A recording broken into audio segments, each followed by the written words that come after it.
যেসব বিষয়ে বড় ধরনের দুর্নীতি হয়েছে, যেসব বিষয়ে রাষ্ট্র বিশেষভাবে ক্ষতিগ্রস্ত হয়েছে এবং যারা এই কাজগুলি করেছেন তারা যাতে শেষ পর্যন্ত ছাড় না পান, আমরা চেষ্টা করব সেই কাজটা যাতে আমরা সঠিকভাবে, ন্যায়পরায়ণভাবে, যথাযথ তদন্তের মাধ্যমে সমাপ্ত করতে পারি। সেই 5ই আগস্টের পরের যে বাংলাদেশ, তার প্রত্যাশা এবং পূর্ববর্তী বাংলাদেশের প্রত্যাশা একরকম নয়।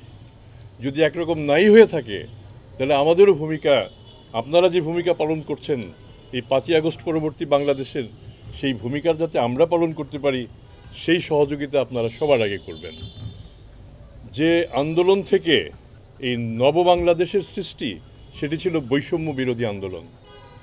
বৈষম্যের সূচনা মূলত দুর্নীতিতে। যদি আমরা দুর্নীতিগ্রস্ত না হতাম, বৈষম্য সৃষ্টি অনেক কম হতো। সুতরাং আমরা যদি এই দুর্নীতিকে কার্ভ করতে পারি, আমরা যদি কমিয়ে নিয়ে আসতে পারি, তাহলে বৈষম্য ক্রমাগত কমতে থাকবে। তো কাজেই এই কাজটা যাতে আমরা করতে পারি, আপনারা সবাই যদি সাহায্য করেন, আমি বিশ্বাস করি এটি আমরা কমাতে অনেকাংশেই সক্ষম হব। দুর্নীতি একেবারে নির্মূল করতে পারবো সেরকম প্রতিশ্রুতি দেওয়া বোধহয় ঠিক হবে না, কিন্তু আমরা যাতে আমাদের সাধ্যমতো কাজ করতে পারি সেটি আমাদের দেখতে হবে। গত 42 দিন ধরে আমাদের এখানে কোনো কমিশন ছিল না, কিন্তু কমিশন ছিল না মানেই দুর্নীতি দমন কমিশন নিষ্ক্রিয় ছিল, এটা বোধহয় বলার সুযোগ নেই। আমি কি আমার সহকর্মীদের সাথে এতক্ষণ আলাপ করে যেটা বুঝলাম, তাতে আমার মনে হচ্ছে তারা এর মধ্যে কাজ করেছেন। কমিশন ছিল না, হয়তো সিদ্ধান্ত পেতে সমস্যা হয়েছে, কিন্তু তারা কাজ কিন্তু পিছিয়ে রাখেননি। বছর শেষের খুশি নগদে হবে বেশি। নগদ পেমেন্টে নির্দিষ্ট ক্যাটাগরির কেনাকাটায় 300 টাকা পর্যন্ত ক্যাশব্যাক। আমরা এখন এসছি, আমার সাথে আমার সহকর্মী, তিনি একজন মূলত বিচারক, জনাব আলী আকবর আজিজি, খুবই স্বনামধন্য একজন বিচারক।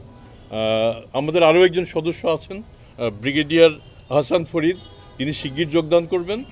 তখন আমাদের এই কোরামটি পূর্ণ হবে। তবে কোরাম পূর্ণ না হলেও এরকম 2জন সদস্য নিয়ে আমরা কাজ চালিয়ে যেতে পারবো। উনি শিগগিরই যোগদান করবেন আমরা আশা করি। এ সময় আমি আপনাদের একটু সাহায্য করি। এই সময় আমরা যে কাজগুলি করব বলে আশা করি, তার মধ্যে প্রধান, আমি আগেই বলেছি, জনপ্রত্যাশা একটা গুরুত্বপূর্ণ বিষয়।